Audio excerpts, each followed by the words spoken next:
Now that we have completed step 4 and we spent time with our sponsor completing step number 5, we've learned a lot about ourselves. We've learned a lot about what our real problem is, and it's not the porn addiction. Our real problem is the unmanageability of life and how it makes us feel. We learned in column number 1 and 2 about the person and what they, or the institution, and what they quote unquote did to us and how it makes us feel. And what is our part in our resentment, our fears, our sex conduct through this process that we did with our sponsor.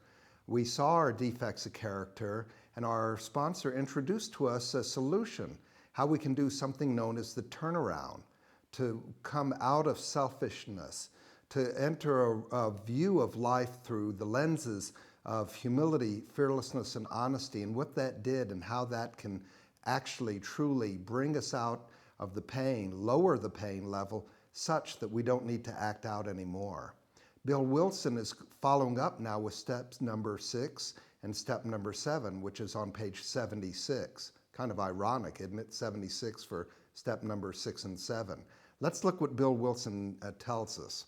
In step number 6 that you can find on page 59, it says we're entirely ready to have God remove all these defects of character.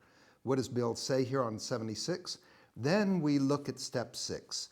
We have emphasized willingness as being indispensable.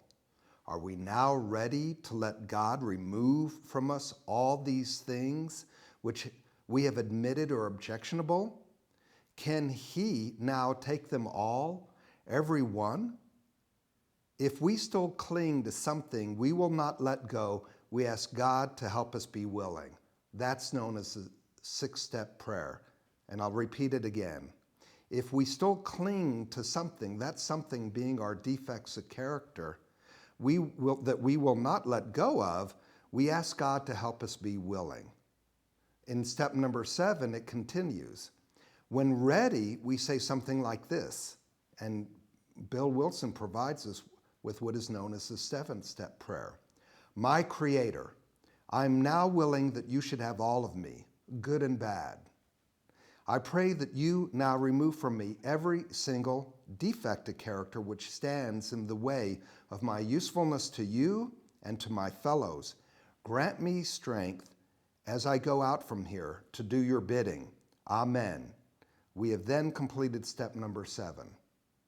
All right, my friends, 2 paragraphs for 2 steps, steps 6 and 7, but 2 of the most powerful steps in our entire 12-step program. Remember, we have examined and we have found our defects of character in step number 5. We have learned on page 72 that our mission statement is to have a new attitude, a new relationship with God, and to discover the obstacles in our path.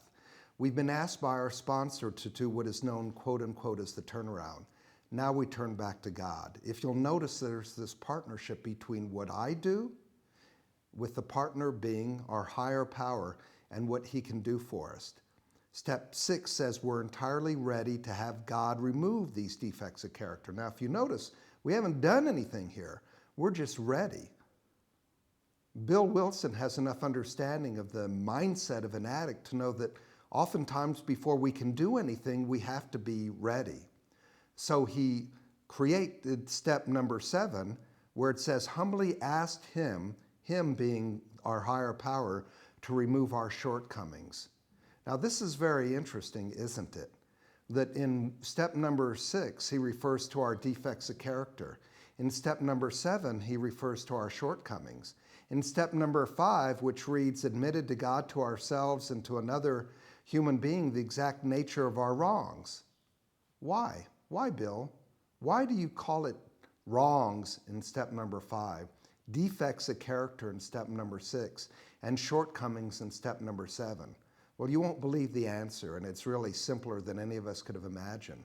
When Bill Wilson went to law school in the 30s, he was taught by his professor that when you write, you never use the same word twice in a paragraph or on the same page.